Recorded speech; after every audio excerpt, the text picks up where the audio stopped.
Hi, I'm Sam Harrison and I read, review and discuss fantasy and science fiction books. Today we have a review of a fantasy novel, Harbinger of Justice by Andrew Watson. So Andrew is a fellow booktuber, and I will get this out of the way up front. I don't think I'm particularly biased against this one, although I have chatted to Andrew a few times, and I do pledge on his Patreon. However, I would not consider us friendly or chummy. More just that I think his YouTube videos are great. And he was a kind of an inspiration to me originally into doing booktube. And I wanted to talk about this up front, and maybe I shouldn't have, because what I want to do today is give you a fairly glowing review of this book. So I just finished it like 10 minutes ago. Normally I don't have the opportunity to finish a book and then go straight into filming the review, because I'll often finish the book at like 1 a.m, and then the only thing I can do is go to sleep, because I tend to, when I get to the end of the book, just keep reading and reading and reading. Last night I had 2 hours left at midnight, and I was like, I'm not staying up till 2 for this. But I was close. I thought about it, and a lot of that is to do with how much I enjoyed this book. So what I'm going to do today is, this is going to be a non-spoiler review. So there's going to be absolutely no spoilers for the book, so that you can watch this entire review and go in mostly fresh to the book. I'm going to talk about the kind of back of the book story. I'll tell you about my favourite characters, and then I will go, or in fact, just talk about all the characters really. And then I'll go into kind of my thoughts and feelings and who I might recommend this to. So let me read you guys the book description for this one. Back of the box, back of the box, back of the blurb. So, upon the black sands and beneath the ever-watching eyes, a tale of shadow magic and ancient mysteries unfold in this new, dark, epic fantasy series for fans of Brandon Sanderson and Chris Wooding. In the desert city of Yontar, Naya cares for her sick mother, but when Naya is arrested, her mother's death is all but certain, unless Naya joins a secret project that promises her freedom if she survives. Rai, a mercenary, has a shadow dark enough for two. In his quest to discover the nature of the creature living in his shadow, Rai collides with old friends and new enemies, stumbling into an ancient mystery that could mean the end of the world as they know it. All the while, a darkness stirs and rebellion threatens, helmed by a man who promises justice will reign. So, Harbinger of Justice. This one is free on Kindle Unlimited if you are vaguely curious. I think that the prologue and the first couple of chapters were really illustrative of the quality of the book overall. This is a self-published, indie-published book, and interestingly, I have in the past been very wary of self-published books, and even though I did an entire month of reading self-published books and they were all good, I was still worried about this one because booktuber book. So I have read 2 booktuber books in the past. One of them was good, and one of them was DNF, to the point where I think it's kind of unfair to mention who the book was by or what the book was, because I thought it was quite poorly written. So with Harbinger of Justice, I can safely say that this was not poorly written at all, and I have to say I was surprised. So Andrew's videos are very good, but I feel like you've got to be pretty talented to have a book like this in you. And while Andrew's videos were good, I was kind of like, well, he can't be good at everything. Unfortunately, the case is that he is good at this too. So, Harbinger of Justice is this kind of desert setting fantasy. So it's a secondary world, so not set in our world, set on a fantasy world. The continent or country that this is set in is called Taris. Taris is a kind of empire ruled by an empress, but within the empire are these kind of sub-kingdoms, which all have their own kind of squabbling kings. And the kings of these kind of mini-kingdoms are kind of in this constant tension between each other, but also with the Empress. And every single one of them is kind of vying to take down the Empress and take over the country. So the world already has this kind of fairly fraught political tension. But a lot of that in this book is background. So this is not what I would say is a political fantasy novel. While I really enjoy politics, this, because I read a lot of very, very political fantasy, this actually was quite a nice breath of fresh air. In that this was a more character and kind of more magic focused story. So Naya is the protagonist, I believe. She's the character at the front here on the cover, covered by Felix Ortiz, by the way, BookTube's favourite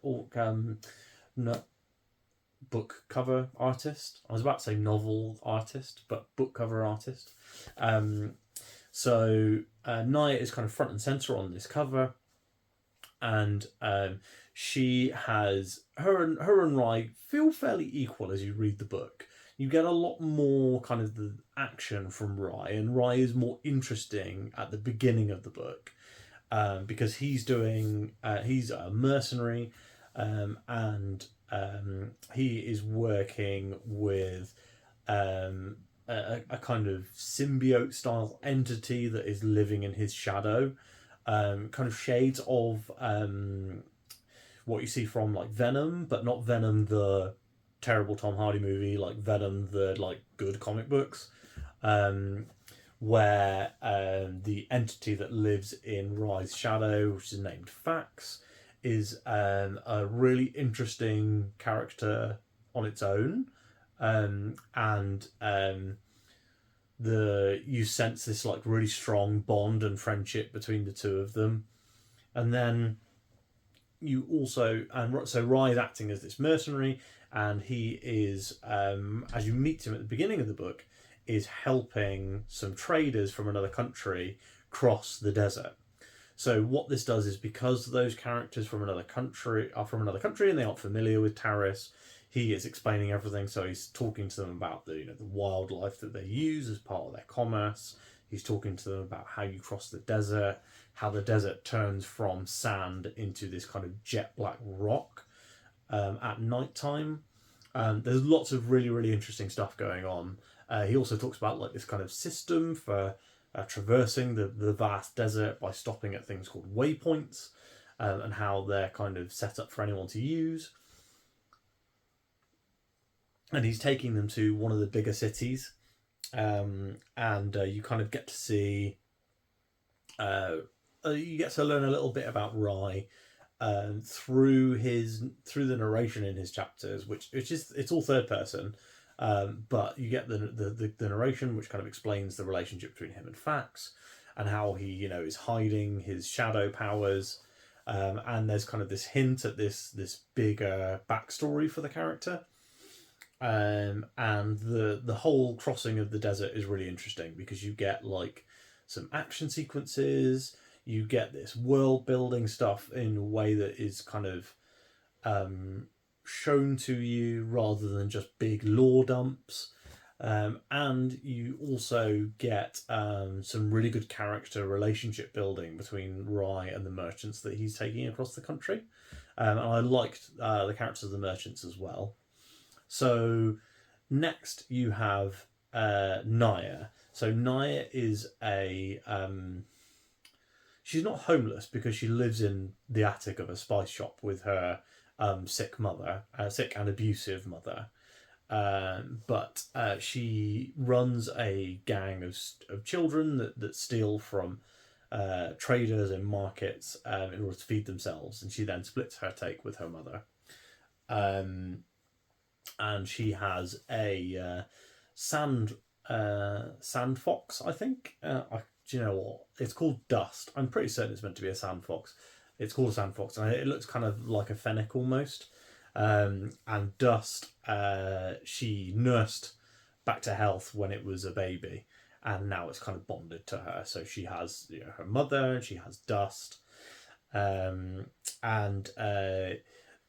there is a pretty entertaining smaller story going on with Naya and her gang, and a rival gang that is a lot more brutal and is willing to steal from other gangs, not just from merchants. And she kind of runs afoul of this gang, and then in order to escape is arrested. But when she's arrested, they're like, well, we're going to have to keep you in jail for a couple of weeks. And she realizes that her mother will die if she's in jail for 2 weeks. So they say, well, if you don't want to do jail for 2 weeks, you can do this dodgy other thing. And so she says, well, she'll do the dodgy other thing, and it'll be a couple of days. And basically things kind of spiral out of control for her there. She meets a couple of really cool characters, one that you spend a lot more time with later in the book called Kit. And her and Kit travel somewhere via kind of a magical means, and something really big happens to them while they are in this other place. So Kit's a fantastic character as well. I really liked Naya. I liked being inside Naya's head. I was about to say I liked being inside Naya's head, but I almost didn't. And I think that a lot of that is because she has suffered so much trauma and abuse, and her life on the streets is very hard and very horrible. But she is just kind of muddling through and trying her best to survive and to take care of her abusive, sick mother. And she kind of almost doesn't even realise she's abused. She doesn't, she feels like everything that's gone wrong in her life and her mother's life is her fault, because of how she's been manipulated by her mother.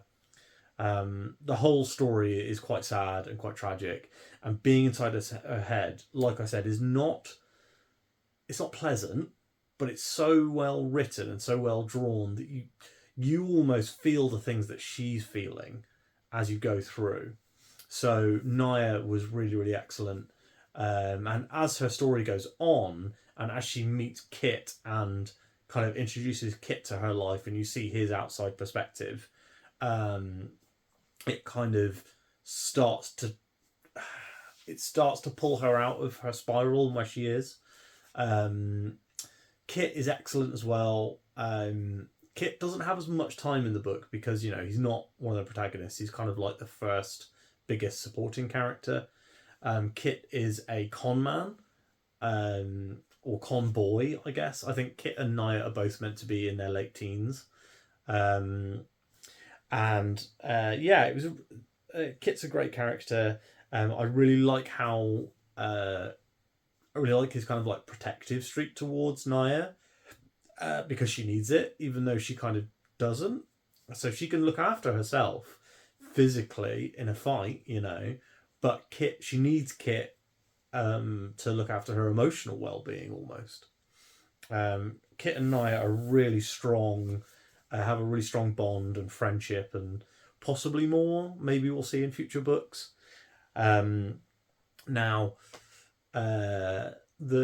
Let's talk about my impressions of the book overall.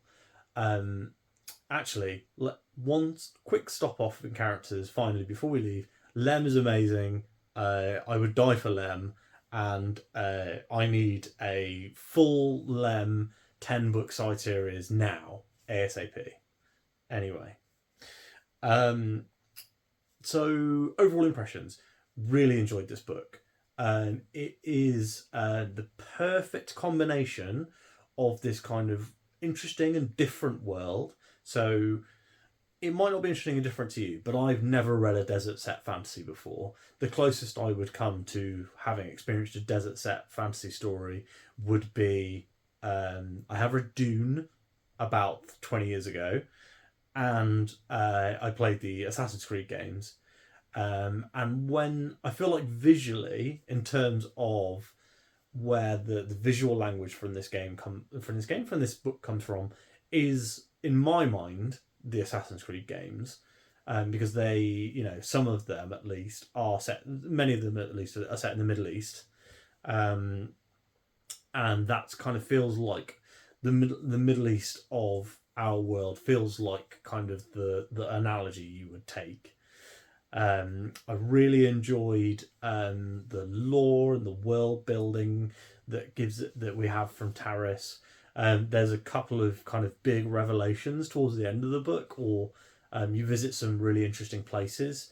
And while I won't spoil those, I will say that they were both really cool, and I'm looking forward to seeing more kind of background on those, and finding out more about these books about these characters and these places. And the final battle in the book, as it were, with is great, and the overall, and the antagonist that was revealed, I can't remember about where they were revealed in the book. I want to say about the halfway point, maybe a little later, is really good. The antagonist has kind of they kind of oppose the main characters but also agree with them, so that the characters and the antagonist have the protagonist and the antagonist both kind of have the same point of view. They both have the same worldview, but they differ in the way that they want, in the way that they kind of see their responsibility to the world. So the antagonist is kind of like, this sucks and I'll kill as many people as I need to make it better. Whereas the protagonists are kind of more reactionary. So they're kind of like, this sucks and we'll try and improve it for ourselves, but society in general will kind of work itself out. So yeah, the antagonist I really enjoyed. I'm not saying their name because, you know, I don't want to reveal anything, but I think that they were a great character. The final fight sequences between Rai and Naya and the antagonist was really good, especially with the kind of added element you get in the finale, which hard to say, because, you know, they do say that they're going to do this thing throughout a huge section of the book, but you almost don't believe that they're gonna do it until it happens. So yeah, really good. Liked the book overall. I would absolutely agree with the Amazon blurb, probably written by Andrew, which says for fans of Brandon Sanderson. So if you like Brandon Sanderson, I absolutely would recommend that you read this book. I've talked about it really glowingly, and I forgot to mention earlier, but I gave this one 4 stars out of 5. I think that the only reason that I did not give this 5 stars was because I felt like there was just a little more to go. I've talked a bit in the past about how I've read books that I've loved from back to front and been like, that was a great book, but hasn't kind of felt that kind of 5-star sparkle. And I would say that this is the case for Harbinger of Justice as well. I could absolutely see a second or even a third book in this series, because I believe it is going to be a trilogy. It's going to be a trilogy. So I could see a second or a third book in this series being a very easy 5-star. But I think that because this is the introduction to the world, the introduction to the characters, a lot of the stuff that goes on in this book won't be needed in future installments. And then we can have that. It'll give us that 5-star sparkle. You know, it'll make your 5-star senses tingle. So yeah, it's still an unequivocal recommendation from me, though, especially if you're looking for something a little different. If you've been reading, like I have, a lot of swords and sorcery and elves fantasy books, this is a really good and very different world. So it's a nice escape from that classic sword and sorcery fantasy. Anyway, that's the end of this video, kind of. I do want to kind of hype up / promo that I am going to be interviewing Andrew about this book and about the Shadowbinders. It is Shadowbinders, isn't it? I'm going to feel terrible if it's not. It is Shadowbinders. I'm going to be interviewing Andrew about this book and the Shadowbinders trilogy, and possibly asking him some questions also about his booktube channel.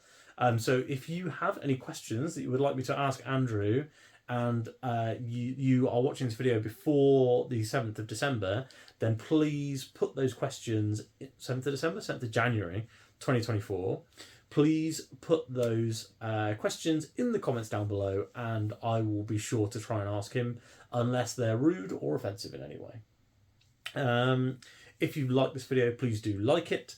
And if you would like to subscribe to the channel, I would love that. Every subscription helps. And I am well on the way past 200 now, which is an incredible thing. And thank you so much, anyone who subscribed and who watches my videos. Later this week, we have one more review, which is going to be for Red Rising by Pierce Brown. This is technically a reread, as I read this about 10 years ago, not long after the final book in the first trilogy had came out. But I am reading it now, and I remember almost nothing. So I probably won't be calling it a reread review, but it is technically a reread. Anyway, thanks so much, and I will speak to you tomorrow.